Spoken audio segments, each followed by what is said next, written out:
Hello, I'm Osgiliath, and a nice little divergence from the norm today, I think, with a look at the Middle-earth strategy battle game starter box, based on the Lord of the Rings and being a new addition from Games Workshop's early release. Like what many people know, I think this is second edition, and let's talk about it. Now, the original Lord of the Rings games were originally based on the Peter Jackson films. The games were separate for each film. You had a Fellowship of the Ring one, Two Towers one, and of course Return of the King.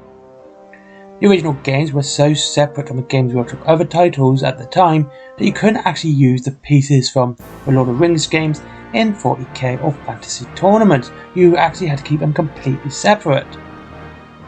Now you can, which is great if you are looking to collect High Elf or Wood Elves for Warhammer the Old World, because of the Great Eagles. Now, is the Lord of the Rings Battle of Osgiliath box a really good saving? Is it a good box? Is multiple purchases a legitimate saving, or is one perfect for a starter but needs to be built upon with further purchases?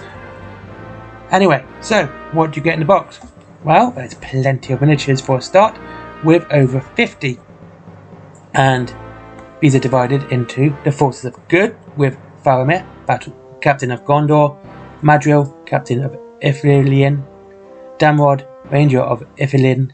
God, I'm sorry, I butcher these names. I really do apologise. 12 Warriors of Minas Tirith. These are clad in heavy armour to hold the line and wielding a variety of weapons. And yes, you can build them with swords or bows. It's quite cool actually. Rangers of Gondor, and you have 12 of those, equipped with to pick off enemies from shadows with sturdy bows before cutting them down with sword and spear. And of course the Forces of Evil, with Gothmog, Lieutenant of Sauron, both mounted on his oversized warg, and another model showing him on foot, which is always pretty cool actually. I like it when Games Workshop did that. 24 heavily armoured Morannon, I do apologise, orcs with shields and wicked melee weapons, because he's wicked, yeah.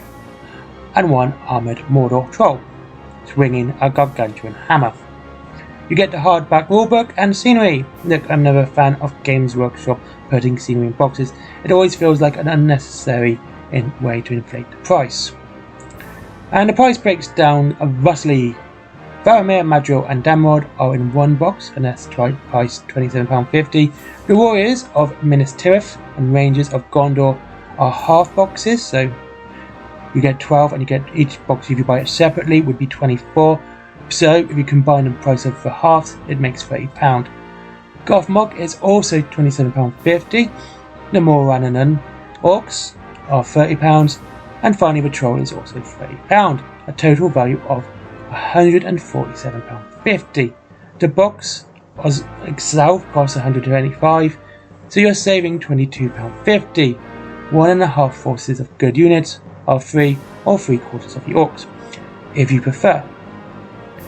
So it's not that bad of a saving model wise. I mean, a free unit's pretty cool anyway, and you are getting the scenery and the rulebook for free, if you look at it that way. And look, I'm not a really big fan of rulebooks being free nowadays, given that so many companies, offer them free anyway, and Games Workshop now sort of going into that area of free rules and free indexes and stuff like that.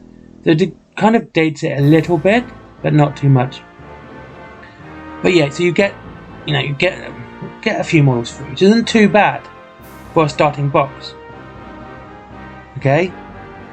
If you were to purchase 2 of these, it would be less of a saving, and not really one I would do, which is not too bad because Games Workshop does do many deals for Middle-earth armies, which is a far better way to boost your EV, your good or evil force. But honestly, I think my main issue lies with the scenery, and it always feels like it's just using up space in a box like this, especially these big army style games. Because honestly, if you've been playing Warhammer 40k, Games Workshop games, any of these tabletop games for a long period of time, you have built scenery, and you can build scenery out of anything. How I still do now. I like, if I'm playing something like my Imperial Knights, I would end up just throwing one of my old tanks on the field to use as a damaged tank, as the scenery, So I think Scenery in boxes always tends to just feel like filler to me, and it's a way just to inflate the price. Honestly, without the scenery, it would be a better box. And that's just my opinion on the matter, and it always will be. And that's very rarely where I've said, yeah, okay, so the scenery on this one's really good. It really means that you're getting something decent with it. I think the last one was a Kill Team box, because pretty much the scenery, you're paying for the scenery and you're getting everything free with it, which to me is actually pretty good. But with this, it just seems like it's inflating the price a little bit.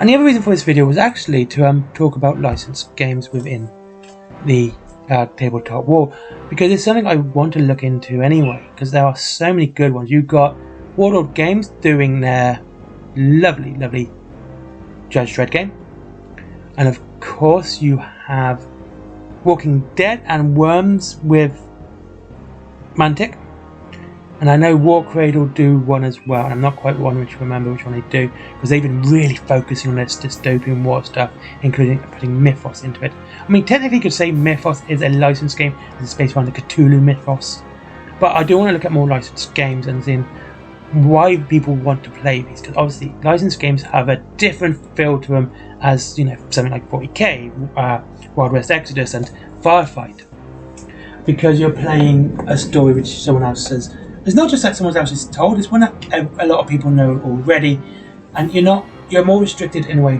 models look and, you know, the way they're painted, and even the way some stories can go. And, you know, it wouldn't be off-putting or wrong for have a army so one-sided in a narrative game, and of course I love a good narrative game, so licensed games do provide that as well. So yeah, Lord of the Rings box, Battle of Osgiliath, is a fantastic box for those starting into the game, but honestly that would be the only thing I would use it for. I would definitely not buy 2 boxes to boost either the Forces of Good or Forces of Evil for your army. I would just go out and buy one of the other battle boxes, battle sets for it, army sets for it, and get that, because that's a better way. You tend to get a decent name character in it. And another thing is, like, you do have Faramir, and that was another way. And you get, like I said, getting good name characters in it as well. And I think one thing I'm not a big fan of, but it is pretty cool to do it, and by having the 2 different models, is the Gothmog on foot and mounted, means you can only use which one in any game. But it does add a bit of immersion into it, where, like, if a warg gets killed, you can just put Gothmog back on the table without the warg, which is pretty freaking cool, to be honest with you, and I really do like that. So yeah, honestly, I'd get it. I'd also think this is one of the best games I think Games Workshop do. It's not one of the best boxes. It's great for starters, great for people getting into it, and that'd be it. Don't get 2 boxes, just the one. Anyway, thank you very much for watching. Of course, as always, there's actually 2 game shops, Element Games and Wayland Games now down below. If you want to save money on your Warhammer, go to which one you prefer, but don't get into trouble with this one, because I don't mind dropping one of them. And of course there is Forbidden Planet Games, Forbidden Planet comics, merchandise, etc, and Patreon. But as always, do not just give me money, go and get yourself something nice first. Thank you, bye bye.